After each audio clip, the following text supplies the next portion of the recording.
Bonjour, je suis Xander. Bon, je sais que vous attendez tout ça. Je voulais vous faire, pour le sixième message, un message sur un truc sympa, l'amour, la sexualité, l'érotisme. Ouais, mais bon, ce sera une prochaine fois. Donc là, on m'envoie des trucs, comme d'habitude, sur la question des vaccins. Bon, euh, vous savez, comme je vous ai dit, la nature est bien fichue. La nature est bien fichue parce que quand on vient au monde, on a une combi de survie, notre corps, qui est vraiment une merveille de technologie organique, évolutive. Parce que elle se co-développe avec nous et elle est aussi co-évolutive par rapport à notre environnement, par le système des mutations et des réactions à notre environnement. Alors, oui, bien sûr, on a plein de virus maintenant. C'est marrant, on a des épidémies. On n'avait pas avant comme ça. Et elles se succèdent à un rythme rapproché. On a eu la grippe H1N1 que j'ai eue, une belle saloperie, où je m'étouffais. Et j'ai survécu sans aucun vaccin ni rien. Et ensuite, j'ai attrapé 2 fois le Covid-19. Et la deuxième fois, j'ai failli y passer. Parce que les minuscules caillots sanguins, vous savez, qui sont comptabilisés par le taux de D-dimère, ils étaient très nombreux. Il y a une jeune doctoresse qui a eu l'idée de me faire une piqûre dans le ventre d'un anticoagulant et 2 heures après, j'arrêtais de m'étouffer. Voilà. C'est toujours les individus qui vous sauvent, hein. C'est le système, il vous broie, mais les êtres humains, vous savez, il faut toujours leur faire confiance. Il y en a qui sont vraiment, qui sont doués et qui sont inspirés et qui sont conseillés depuis en haut, toute leur vie. Donc, ma combi de survie, elle m'a quand même protégé. Et puis, un petit geste médical. C'est pourquoi la science médicale, elle est utile. Mais elle est utile pour nous rafistoler. Elle est utile pour donner un coup de pouce. Elle est utile pour nous aider à faire ou à terminer notre mission de vie. C'est-à-dire, elle est là pour faire un rafistolage ou une réparation. Vous avez un accident de voiture, tout ça. Il y a eu des trucs, des machins. Et oui, c'est bien, il faut qu'on soit rafistolé. C'est ça la médecine. C'est un art noble. C'est un art qui est dans le prolongement du divin. Et cette façon de guérir. Mais c'est un art qui ne doit pas se substituer à Dieu, croyant pouvoir le faire. Donc tout ce qui est... Si vous avez cette approche qui est modeste, qui est humble, de dire « mon corps, c'est ma combi de survie », eh bien vous savez que vous allez tout comprendre. Parce que cette combinaison, elle est aussi auto-duplicante. Vous allez donc fabriquer d'autres petites combinaisons de survie pour les prochaines âmes incarnées. C'est les bébés. C'est vachement bien foutu. Et en fait, cette histoire des virus, mais les virus, les bactéries, les microbes font partie de notre survie. Sans eux, on ne peut pas vivre. Parce que je ne sais pas si vous êtes au courant, mais vos intestins sont pleins de microbes, pleins de bactéries, pleins de virus même. Et ils permettent votre intégration dans le système biologique global qui s'appelle Terre. Voilà. Et vous êtes adapté à ce système et pas à un autre. Donc si on vous en sort rapidement, d'ailleurs, vous allez vous rendre compte, vous allez crever vite, hein. Il n'y a pas que l'oxygène, c'est plein de problèmes que vous aurez, hein. Donc il suffit déjà qu'on vous transporte un peu d'un pays à un autre, hein, vous quittez l'endroit où vous vivez, vous allez un peu en Inde, vous buvez de l'eau différente, c'est pas possible, là, vous êtes en train de chier vos tripes pendant des jours, hein, et par le haut et par le bas. Donc je vous dis pas, j'ai aussi vécu ça, c'est pas top. Donc ce que je veux dire par là, c'est que c'est rudement bien fichu. Donc il faut bien comprendre que c'est pas nos ennemis. L'idée de la science allopathique, allez, on va tirer sur tout ce qui bouge et qui est vivant, parce que moi je vis dans une bulle et je suis un être humain. Mais vous êtes à la masse, les mecs. Vous êtes absolument à la masse. Vous n'êtes pas coupés du système vivant. Parce que Dieu, il a fait un système qui est coévolutif global. C'est-à-dire que vous avez l'organique qui évolue avec le spirituel et tout ça évolue ensemble. Alors c'est hyper compliqué, je vous l'accorde. Mais n'allez pas croire qu'avec vos gros sabots, en touchant à la génétique, vous allez résoudre tous les problèmes vous allez faire mieux que lui. Parce que lui, ça fait des milliards d'années qu'il est sur le taf, hein. C'est le spécialiste. Et ça fait très longtemps qu'il fait des expériences. Donc là, vous êtes complètement à côté de la plaque, hein. C'est pas parce que vous avez en 2-3 siècles fait des bonds en avant. D'ailleurs, souvent avec une technologie, on se demande d'où elle vient, on pourra en reparler, parce que c'est une technologie qui a dû être mûrie ailleurs, si vous voyez ce que je veux dire. Bon, bref, on s'en fiche. Bref, là, vous avez donc fait des bonds de géants, et pour autant, vous êtes encore des bébés.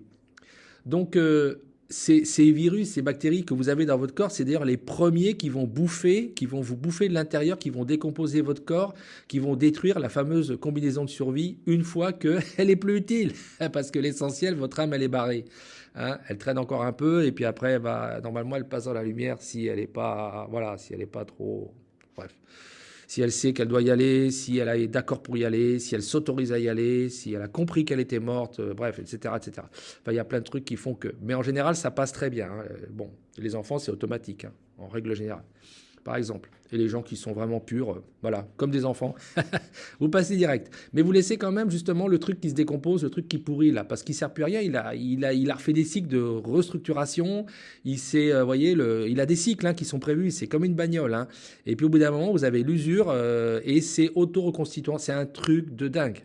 Ça s'appelle le corps. Et les animaux en ont aussi. Ils ont aussi leur petite combi de survie. Qui sont des fois très élaborés quand même, hein, des fois, hein, faut pas croire. Hein. C'est pas que nous qui avons les meilleurs. Ils en ont aussi des très bonnes.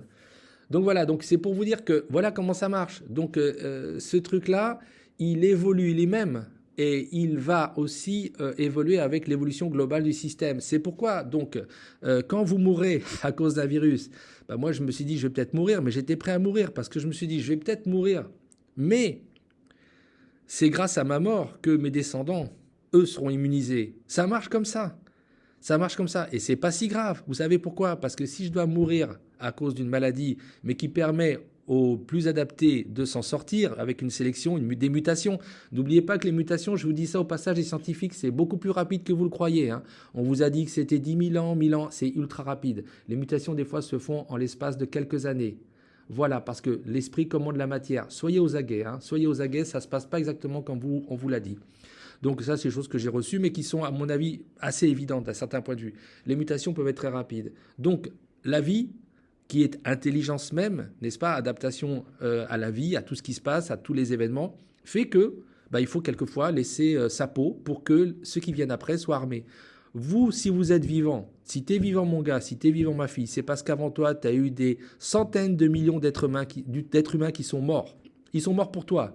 Ils sont morts de la variole, ils sont morts de la grippe espagnole, ils sont morts d'une saloperie que tu ne connais même pas et qui n'avait même pas de nom à l'époque ancienne, tu vois. Ils sont morts et grâce à ça, tu es vivant. Parce que quand le machin qui les a tués te présente à son organisme, ton organisme, il fait « Tiens, je te fais un doigt d'honneur et je te fais un bras d'honneur. Dégage, on t'a vu. Tu as tué arrière grand-père. Tu dégages. Je suis prêt à te recevoir. Moi, je suis un survivant. » Tu vois, c'est comme ça que ça marche. C'est le top. Tu as vu que tu n'as même pas besoin de t'occuper de ça, ça se fait tout seul. Donc, qu'est-ce qu'on est en train de s'emmerder à fabriquer des vaccins pour, soi-disant, sauver l'humanité, etc. La vérité, c'est qu'en plus, on s'est aperçu qu'ils ne marchaient pas. En plus, on s'est aperçu qu'il y a des effets secondaires particulièrement bizarres, finalement assez nombreux, et qu'on se demande si c'était le but, c'était vraiment de sauver des gens ou c'était quoi au juste. Bon, sans doute faire du fric, c'est certain. Ça, je vous le concède, c'est faire le maximum de blé. Il faut savoir que le jour où il n'y a plus de malades, les gars, pour l'industrie pharmaceutique, c'est vraiment un jour de tristesse, hein. Parce que là, ils n'ont plus qu'à fermer boutique, les mecs. Et ils se font des couilles en or. Vous savez que c'est un des trucs qui ramène le plus de fric sur la Terre. Parce que pour ta petite peau, mon gars, ma fille, tu es prêt à donner n'importe quoi. Et c'est normal, la santé, c'est le plus important, c'est le plus grand trésor. Donc tu comptes pas. Tu comptes pas. C'est peut-être même avant la bouffe maintenant. Donc les gens, il faut savoir que là, ils n'ont même pas réfléchi. C'est un peu ça le problème. Hein. On est d'accord, toi et moi. Et ils ont dit, oui, je vais perdre mon emploi, je vais perdre ceci. Bon, t'es déjà conditionné pour te conduire comme du bétail. Réveille-toi. Parce que bientôt, je te dis, on va te tuer, tu vas dire, venez me tuer là, ça me fait du bien. Parce que tu seras tellement en train de souffrir avec toutes les saloperies qui t'auront mises dans le corps. Donc tu vois, c'est très important, c'est que là, comment ça s'est passé ?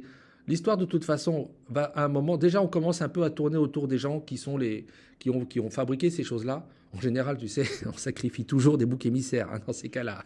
C'est pas eux, en fait, hein, t'inquiète pas. Mais je veux dire qu'on commence à avoir beaucoup de virus qui viennent, beaucoup d'épidémies, et on a toute une politique de je ne sais pas quoi qui aboutit à une.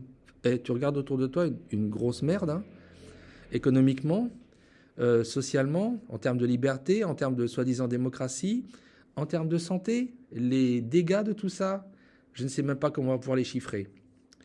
Donc, il y a quelque chose qui n'est pas normal. La seule chose que je peux dire, moi, à mon niveau, je ne suis pas scientifique, mais je m'informe comme tout le monde. Donc, informe-toi, recherche les informations tant que tu le peux, et l'esprit ouvert, essaye de relier les points entre eux, parce que c'est ça qu'on te demande. On te demande de réfléchir.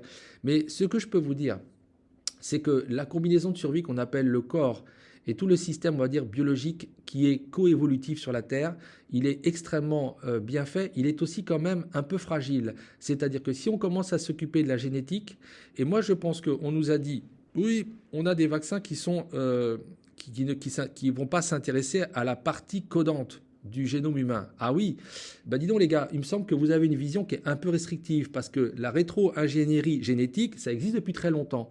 Faites très attention parce que justement, les barrières entre espèces au niveau génétique, elles ne sont pas si étanches que ça. Parce qu'on vient tous d'un même système, d'un ver marin originel sans doute, qui est en train de se tortiller au fond des océans, hein, d'accord, et qui a fait plein de mutations. Calmez-vous, hein, parce que c'est pas aussi étanche que vous le pensez, et vous risquez d'avoir des surprises qui sont particulièrement gratinées. Je pense qu'ailleurs, sur d'autres mondes, on va dire, puisque vous savez très bien que Cinder, c'est un grand moment de science-fiction. Hein, je ne fais que de la science-fiction, je vous raconte que des conneries, moi aussi. Hein, on est d'accord, c'est juste que des conneries à moi, elles sont vraies, mais c'est quand même des conneries. Donc, dans cet univers de Cinder, on va dire qu'il y a des êtres qui sont nos frères et nos sœurs des étoiles. Il y a aussi deux sexes hein, en général parce que c'est mieux pour faire des brassages. Vous savez pourquoi il y a deux sexes? Je vous fais juste une micro-parenthèse. Il y a deux sexes parce que ça permet de faire plus de brassage génétique et plus de création. Voilà, c'est tout. C'est juste que ça permet, d'abord aussi, ça permet plus de fun, hein, les gars, les filles, hein, d'accord? Excusez-moi. Mais en même temps, il faut dire aussi que ça permet aussi un brassage qui va permettre plus de créatures différentes. Donc c'est pour ça que Dieu l'a choisi. Donc ailleurs, il a choisi le même truc probablement, mais eux, des fois, ils ont un petit peu plus d'avance. Leur soleil était plus chaud, ça avait pété plus chaud, tout ça, etc. La planète s'était séparée avant nous. Excusez-moi. Et donc ensuite, ce qui s'est passé tout simplement, c'est qu'ils ont un petit peu, on va dire, 30 secondes d'avance sur l'évolution scientifique. Donc ayant un petit peu plus d'avance que nous, ces cons-là aussi, comme nous, parce qu'ils sont tous pareils, on est tous aussi cons. Hein. Quand on est à main carnée, qu'on soit, je dirais, avec dans la peau d'E.T. ou qu'on soit dans la peau de votre serviteur, eh ben on est aussi cons. Hein. C'est-à-dire qu'on va se dire, tiens, si j'allais toucher, j'ai découvert qu'il y avait une hélice là, hélicoïdale, et que machin, il y avait des protéines, etc. de base, et si j'allais toucher à ça, et si j'allais jouer à l'apprenti sorcier, ils l'ont fait, hein. Ils l'ont fait. Ils se sont grave pris des gamelles. Parce que stérilité de leur espèce, machin, tout ça, bordel. Et ils ont bien sûr créé des créatures, des espèces qui étaient, ou des variantes d'eux-mêmes, plus adaptées au combat, plus adaptées à la survie sur certains mondes. Bref, c'est un bordel monstre. Et il faut savoir que quand ils viennent nous voir, hein, toujours on est à la science-fiction, vous savez, c'est le grand moment de délire de Xander. Quand ils viennent nous voir, effectivement, ils se disent, ah purée, eux, c'est une espèce jeune. D'abord, comment ils font pour se reproduire? C'est sympa, hein, nous on fait plus ça depuis longtemps. Mais franchement, ils ont cette vigueur, ils ont ceci, cela. Ils aimeraient bien être comme nous. Et nous, on est en train de faire les mêmes conneries qu'eux. Voilà, je ferme cette parenthèse. Ce que je veux dire par là, c'est que on va dire justement qu'on a beaucoup de récits de science-fiction d'auteurs extrêmement intelligents, Isaac Asimov, il y a plein de gens qui sont très futés, qui vous racontent un peu ce qui va se passer plus tard. Parce que qu'est-ce que c'est la science-fiction? C'est les futurs possibles, vous voyez? C'est ça qui est intéressant. C'est pour ça que je me suis intéressé à ça très jeune. Parce que d'abord, il y a la vérité, elle est là. Elle est la vérité. Bien sûr, la vérité, vous allez la trouver dans ces récits, parce que les hommes et les femmes qui ont écrit ça, c'est souvent pas des cons. Donc, ils vous disent un peu que toute cette manipulation des gènes qu'on est en train de faire pour modifier la combinaison de survie, ça va nous revenir dans la gueule à vitesse grand V. Et autant je suis tout à fait favorable à la modification au cas par cas de la génétique sur un fœtus parce que ça va faire un enfant qui va être anormal, donc on va lui donner, on va rafistoler, hein, parce qu'il y a des bugs, hein, il y a des bugs dans les trucs, c'est-à-dire que l'idée que Dieu fait tout parfait, il y a des bugs et en plus il y a des histoires karmiques. Quand vous venez au monde avec certains problèmes, ce n'est pas pour rien, c'est que vous avez demandé, oui je dis bien demandé, vous allez me dire mais il est fou le mec, quand vous avez dit je vais m'incarner, je veux avoir ça, et on vous a dit, hein, vos guides vous ont dit, t'es sûr que tu veux ça? Parce que tu vas morfler, mon gars, ma fille. Hein. Tu vas être dans un fauteuil roulant toute ta vie, t'es sûr. Oui, oui, je veux ça. Parce que vu la merde que j'ai fait avant, je vais essayer de rattraper. Ça marche comme ça, ouais. Ouais, ouais, mec, je te dis. Donc, c'est pour dire. Mais c'est bien d'essayer de réparer, même au niveau du fœtus. Et c'est bien de réparer tous les accidents qu'on a, tous les problèmes qu'on a, pour essayer de retrouver une santé. Parce que la santé, c'est le premier des trésors. C'est le premier des cadeaux que Dieu te donne. Il va te donner la santé. Avec la santé, tu fais ce que tu veux. Avec la santé, je dirais, on s'en fout de ce qui t'arrive dans la vie. Tu n'as plus d'argent, on s'en fout. Tu as perdu ta copine, on s'en fout. Tu as perdu ton mec, on s'en fout. Rien n'a d'importance. Bon, à part perdre effectivement, on va dire, un être vivant, un être cher. On est d'accord. Mais c'est la même chose. On revient à la santé. On est d'accord, hein, c'est à peu près le même truc. La santé, c'est number one. Le reste, on s'en balance. N'est-ce pas? Voilà. Or, qu'est-ce qu'ils viennent de faire? Ils viennent de toucher à notre santé. Les gars, les filles, eh oh, ils viennent de toucher à votre putain de santé. Vous vous réveillez? Quand est-ce que vous allez vous réveiller? Merde! Vous devriez être tous dans la rue. Tous! Mais vous vous êtes fait piquer comme des porcs. C'est pas possible. C'est pas possible. Est-ce que vous avez conscience que c'est votre plus grand trésor? Qu'avant qu'on vous foute l'aiguille, sachant qu'on vous disait que c'était expérimental, ils vous ont dit, ils vous font signer une putain de décharge. Ça veut dire, les problèmes, c'est pour ta gueule, les bénéfices, c'est pour nous. T'es au courant? T'as vu ce qui se passait? T'as gobé ça? Et on t'a dit, non, tu ne travailleras pas. Mais allez vous faire foutre. Vous croyez que vous n'avez pas d'autre solution? Dieu vous ferme une porte, il vous en ouvre 10. Vous avez eu peur.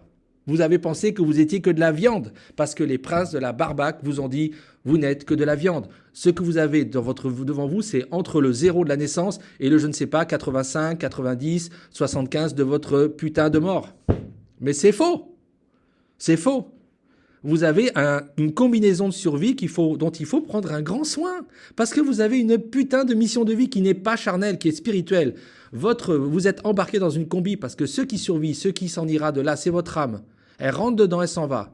Mais par contre, quand vous avez bousillé votre combi de survie, vous allez morfler pour rien. Et vous n'allez pas pouvoir faire votre putain de mission de vie. T'as compris? C'est chiant, ça.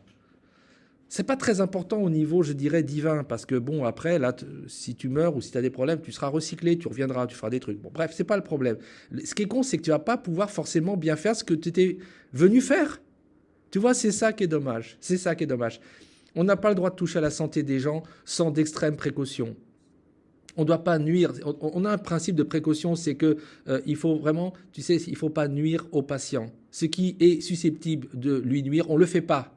On retient le geste. Parce que le remède peut être pire que le mal. Il faudrait l'interroger, là, tous ces parents qui ont perdu des gosses soudainement, là. Il faudrait interroger toutes ces personnes à qui on ne donne pas la parole dans les médias, parce que les médias sont muselés. Pourquoi? Mais c'est un truc, attendez, c'est énorme, hein. Je ne suis pas le seul à le dire. Là, maintenant, les gens qui le disent sont tellement nombreux. Alors, on va me traiter de complotiste? Moi, je suis désolé, je relis les points entre eux. Hein. J'ai un cerveau, j'ai oublié d'être con. Ah, moi, je ne comprends pas. Moi, je ne me suis pas fait vacciner. Hein. Non. Cette histoire de piqûre, je ne l'ai pas sentie. J'ai regardé de près, je me suis dit, tiens, c'est bizarre. Comment c'est arrivé, là? En plus, ça commence dans un pays, la Chine, où on dirait qu'on dessine, sur les Chinois, on leur dessine une cible sur le cul pour une prochaine guerre. Parce que s'il y a bien un peuple qui emmerde tout le monde, je vais vous dire, c'est les Chinois. Hein. Parce que les Chinois, ils sont tellement actifs, brillants, ils aiment tellement l'argent, qu'ils passent leur temps comme des fourmis à bosser. Donc, les Chinois, c'est le peuple qui va bouffer la terre entière. C'est déjà le cas. Hein. Ils bouffent toutes les matières premières, Donc, c'est terminé. Hein. Le jour où la Chine s'éveillera. Moi, je me rappelle, j'étais gamin, je regardais la couverture de ce livre d'Alain Perfit. Je me disais, le jour où la Chine s'éveillera, il va se passer quoi? Je sens que c'est menaçant, ce truc-là. Je le sens pas. Je sens qu'il y a un truc grave derrière. Et le gars, il avait vachement raison. Hein, parce qu'il y a longtemps qu'elle s'est réveillée. Hein. Et puis, elle est en très bonne forme, la Chine. En dépit. Donc, bizarrement, ça apparaît chez eux. C'est bizarre. Ça apparaît chez eux. On disait, on est en train de vous dessiner une bonne cible sur le cul pour ensuite, un jour, vous envoyer des missiles sur la gueule. Hein, probable.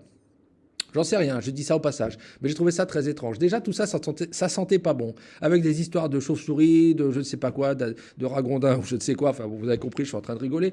Mais la vérité, c'était en train de se foutre de notre gueule. Hein, le pangolin qui encule, je ne sais pas, la chauve-souris. Vous avez vu le niveau de la chose? Ou la chauve-souris qui mord le pangolin qui... C'est quoi ce truc? On a bouffé du pangolin dans le marché, et puis... Vous arrêtez de nous prendre pour des cons, les mecs? Vous arrêtez de nous prendre pour des cons, un peu? Parce que justement, par l'alimentation, les barrières justement sont très très violentes, elles sont très fortes. Hein. C'est pas comme ça qu'on va être contaminé. Hein. Donc bon, Vous savez, quand il a fallu qu'ils fabriquent le sida, il fallait qu'ils trouvent une combine. Ils ont été le chercher chez un singe, mais il fallait trouver un moyen d'optimiser, vous savez, ce qu'on appelle je crois que ça s'appelle augmenter les gains. Je ne sais pas comment on dit. Enfin, on va augmenter le rendement, la capacité en fait d'une saloperie à être encore plus dégueulasse et à vous foutre par terre au niveau des virus. Gain de rendement, je ne sais pas. Enfin bref, vous pourrez corriger. Vous êtes scientifique, je ne le suis pas. Donc, je vous remercie déjà. Sachez que là, bon, visiblement, on est en train de nous promener, hein, une fois de plus, avec des gars qui sont des présentateurs là, bien propres sur eux, des jeunes dames bien propres sur elles qui étaient en train de répéter les mêmes conneries en boucle, et des gars qu'on invite qui sont soi-disant scientifiques et on se rend compte qu'ils sont tous achetés. Bon, comme d'hab, quoi. Comme d'hab. C'est-à-dire que les rois de la barbaque, les rois du fric, ils sont aux commandes. Ça va, je me sens bien, je suis à l'aise, je suis le cul calé dans mon canapé devant la télé, et puis demain on me dit que je vais aller me faire picouser. Ben, je vais y aller. Donc, je vais te dire un truc. Tu te prends par là, toi, par derrière, là, comme les mamans chats qui prennent par la peau du cou. Tu te prends par la peau du cou et tu te réveilles. Tu te pinces un coup. J'espère donc que tu ne l'as pas fait. J'espère que tu ne l'as pas fait. J'espère que tu ne l'as pas fait faire à tes enfants, puisqu'on est en train de te dire aujourd'hui que c'est inutile. Hein, alors là, si en plus, là, il va falloir qu'ils s'expliquent. Et les enfants qui n'attrapaient même pas le truc, on l'a fait à certains enfants. Voilà. Donc, donc je vais dire une chose. Cette histoire pue, mon gars. Mais c'est pas la seule, et il y en aura d'autres. Parce que ceux qu'ils ont commencé à faire, ils vont pas s'arrêter. Ils vont pas s'arrêter, tu comprends? Quelque part, ça va continuer. Parce que le but quand même, c'est dans leur idée, je crois dans leur idée, c'est qu'on est du bétail. Donc on peut nous manipuler, on peut nous exploiter comme du bétail. Alors le bétail, tu comprends, dans l'optique de ces gens-là, on est devenu un peu trop nombreux. Ils nous ont laissé nous développer, bon voilà, et puis ils ont voulu nous vendre des trucs, bon forcément, on t'a pas demandé ton avis, hein. Tout ça, c'est qu'aujourd'hui on te dit que tu pollues, que tu consommes trop, mais est-ce qu'on t'a demandé ton avis ou à tes parents ou à tes grands-parents? Non, ils ont fait les trucs et ils t'ont proposé les produits à acheter, d'accord? Mais c'est tout. Après, ils te disent maintenant c'est ta faute. Ah oui? Mais tu ne me parles pas, toi, du maximum de fric que tu as fait, du jet privé dans lequel tu fonctionnes, avec tes yachts et ta vie, et comment pour toi, et des comptes que tu as, et comment la vie que tu as, n'a rien à voir avec la mienne, mon gars. Parce que toi, tu as choisi ça, tu me l'as imposé, tu m'as dit que c'était... Et tu as tout un tas de petits valets de propres sur eux, tu vois, les propres sur eux comme les présentateurs. Les nanas, les mecs, des cadres et tout, ceux qui sont sortis des grandes écoles, qui sont tous tes larbins, et qui ont tous fait en sorte qu'il y ait la bonne pub pour que je gobe ta merde et que je l'achète. Et que j'ai cette vie de merde qui est soi-disant la mienne et où je prends plein de médicaments parce que bien sûr, ça aussi c'est très intéressant, tu te fais aussi des couilles en or sur ma santé en me rendant malade, en foutant en l'air mon environnement, ma bouffe. Vous savez qu'ils gagnent sur tous les tableaux les mecs, hein. Vous avez compris? Ou les nanas, parce qu'il y a aussi des filles dedans, c'est pas que des mecs, hein. Ils gagnent sur tous les tableaux, ils te rendent malade, ils gagnent, ils te prennent des produits de merde, ils gagnent, de la bouffe de merde, ils gagnent, mais dis donc, ça va, ils vont se calmer un peu, tu comprends? Tu ne pourras jamais faire un monde parfait. Tu auras toujours ce genre de salopard, ou de saloparde, on va dire, qui quelque part s'intéresse qu'au profit, qui quelque part s'intéresse qu'à sa petite peau, qui est égoïste, qui est pas empathique, et qui va simplement s'occuper de sa réussite personnelle. Il y en aura toujours. Quand il y a des âmes incarnées, ils viennent aussi pour faire ces parcours de merde qui vont leur apprendre énormément.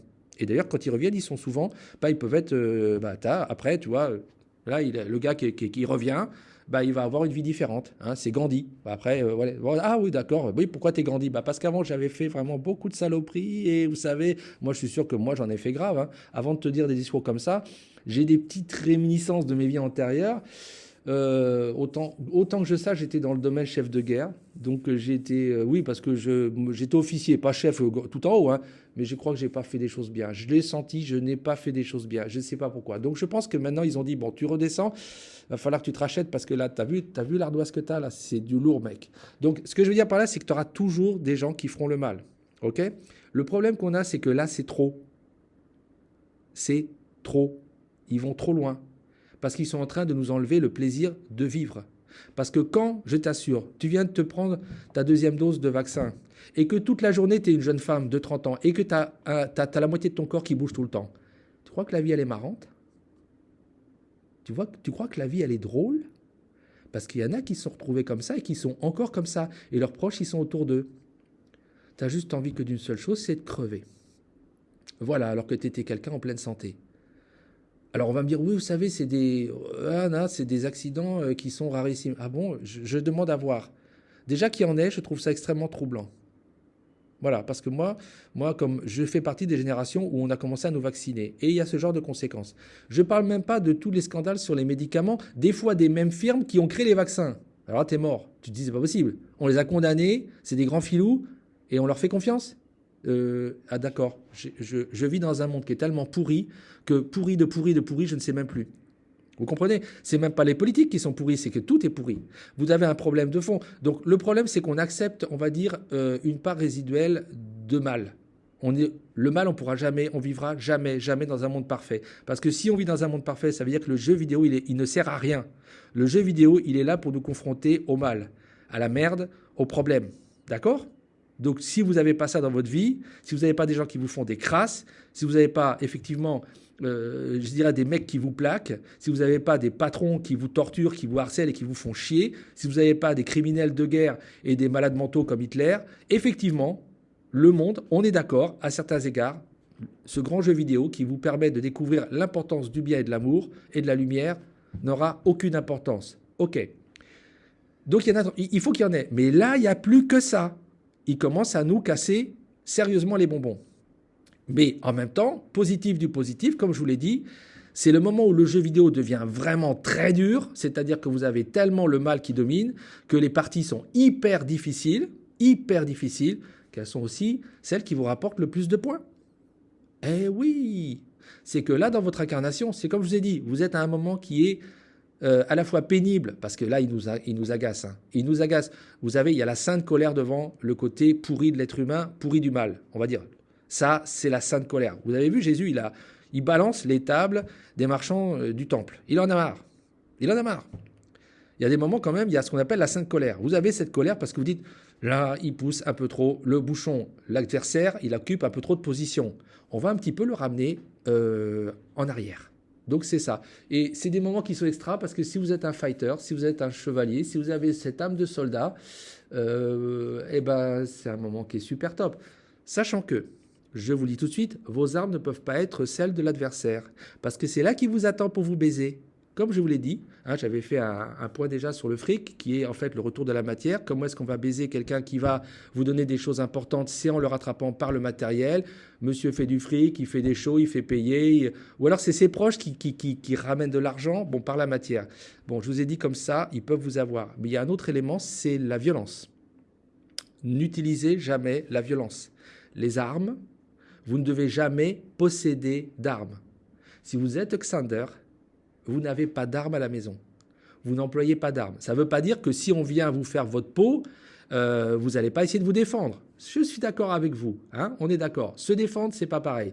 Mais tout ce qui est utilisation d'armes pour nuire, projet de violence, c'est là où ils vous attendent parce que c'est leur terrain favori. Alors là, ils sont à l'aise. C'est le terrain de l'adversaire. Il utilise toujours les armes, c'est-à-dire il utilise toujours la violence, le moyen de contrainte. Donc là, le fric, donc ça c'est la matière, et les armes, la violence, etc. Moi simplement ce que je vous dis, c'est que bien sûr, la plus grosse arme que vous avez, c'est vous-même. N'oubliez jamais, quand vous m'écoutez et vous transmettez à quelqu'un, vous dites oui, bon, je vais me poser des questions, je vais aller voir ce qu'il y a derrière, je vais tourner le bouton de ce putain de téléviseur. Bon, je vous ai dit, jetez-le par la fenêtre. Vous faites gaffe s'il y a quelqu'un en dessous, hein, et vous avez compris, on est là pour défendre le vivant, on n'est pas là pour tuer des gens. Vous faites gaffe, hein, parce que bon, si vous êtes par exemple au 47e étage, ça fait mal un téléviseur qui tombe, hein, vous savez, bon, faites gaffe. Donc, ce que je veux dire par là, c'est que vous l'éteignez simplement, ça suffit. Si vous n'arrivez pas à vous retenir, c'est ça que je vous disais, vous y allez à coup de massue, puis c'est bon, vous le laissez dans le salon. Ça montrera que vous dites merde à cette société de cons. Et puis ça vous fera une belle déco très originale parce que vous savez que l'art, c'est ça. Hein. L'art, on vous prend une chiotte, on la met au milieu d'une pièce, on tape un grand coup de maillet dedans, c'est de l'art, les mecs. Donc vous savez ce que vous faites, les filles, vous prenez votre maillet, vous prenez votre télé, vous donnez un grand coup de maillet. Dans la télé, c'est tout éclaté, la dalle. Vous venez de faire un truc génial. Mec, t'as fait de l'art. Ton truc, tu sais que dans la galerie, c'est vendu 100 000 € ou 100 000 $. Non, chez toi, c'est gratuit. T'as compris? C'est génial. L'art, c'est ça aussi. Hein. Une belle histoire de con. Enfin, c'est devenu comme ça, parce qu'à la base, c'était sympa. Mais je peux vous dire, moi qui ai beaucoup gagné ma vie là-dessus, C'est aussi, comme on dit, une belle histoire de snobisme, mais bon, on vous la met bien profond aussi. Mais ça, c'est si les gens ils ont envie qu'on la leur mette alors qu'ils ont beaucoup d'argent, ça les regarde, ça fait du mal à personne. L'art ne fait du mal à personne en général. Donc voilà, bon, je vais faire ma parenthèse. Donc vous terminez, vous arrêtez la télé et vous allez vous informer. Parce que ça, c'est l'arme que ces gens-là n'aiment pas. Ils n'aiment pas les gens qui réfléchissent par eux-mêmes. Ils n'aiment pas quand vous vous déconnectez de votre putain de téléphone portable, de vos putains de réseaux sociaux. Ils n'aiment pas quand ils ne savent pas où vous êtes. Ils n'aiment pas quand ils ne savent pas comment vous payez. Ça les emmerde, hein. Le cash, c'est déjà mort, hein. Vous savez, le cash vit ses dernières heures. C'est même pas ses derniers jours. Pourquoi? Parce qu'il ne faut pas qu'il y ait de cash. Parce qu'avec le cash, tu es libre, mon gars. Tu es libre, ma fille. Le troc, je t'en parle même pas. Alors là, ils vont te tuer, là. Tu veux faire du troc? Tu vas pas vivre longtemps, hein. Non, je te dis, là, c'est un truc, ça va pas leur plaire du tout. Donc, tout ce qui est quelque chose qui échappe au contrôle, des systèmes de puces, de cartes bancaires, d'informatique, ça leur plaît pas. Donc, déjà, tu comprends comment tu dois fonctionner. Tu te déconnectes. Après, tu vas chercher l'info tout seul. Bah, bien sûr, tu peux aller la chercher sur l'Internet. Pour le moment, ils nous laissent encore un peu. Bientôt, ils vont nous l'enlever, hein. T'inquiète pas. Il y aura l'Internet, ça sera que si on a droit à l'Internet, que si on a montré qu'on était un bon citoyen. Big Brother est déjà là, hein. Big Brother était déjà là. En face, il n'y a que le petit Xander. Peut-être un jour, ça sera Big Xander, mais pour le moment, c'est que Xander tout seul. Donc, tu deviens toi-même quelqu'un qui est autonome. Tu te déconnectes du système. Tu vis dans le système, mais tu t'informes. Tu éduques tes enfants aussi pour être intelligents. Et puis, plus on sera nombreux à être comme ça, plus on va leur mettre des bâtons dans les roues. Déjà, c'est pas mal, parce que ce que tu dois viser, tu dois bien penser toujours en termes de victoire absolue. La victoire absolue, c'est que toi, tu es déjà changé. C'est une victoire absolue. On n'essaye pas d'avoir la victoire au plan matériel. On ne va pas essayer d'avoir un monde parfait où on va les mettre tous en procès, où on va montrer qu'ils ont réécrit l'histoire, où on va montrer qu'on est dans une grande histoire de Barbac. Et bon, bref, tu vois, ne crois pas. Si tu vas pas, ça c'est une vision que tu as qui est, si tu as cette vision, ça ne fonctionnera pas. Mais sache que déjà, là où tu les baises, c'est si toi tu es différent. Si toi dans ta tête, tu es différent et tu peux transmettre ce message à d'autres et faire que les gens se réveillent. Ça, je vais te dire que ça, déjà, tu as gagné une âme. En te parlant, si toi, tu es déjà avec les yeux ouverts, tu as décidé que tu regardais autour de toi avec un esprit critique, que plus personne ne peut t'enculer, que ce soit les médias, que ce soit la société de consommation, que ce soit n'importe quoi, ton chef, n'importe quoi qui te dit comment penser, comment bien penser. À partir de là, tu commences à te prendre en charge. Tu deviens un être humain. Tu reviens dans ton programme et tu reviens à la source. Et ton programme, c'est quoi? Ton programme, c'est de t'informer après t'être réveillé, on en a parlé, et c'est de te libérer. Je te dis à bientôt.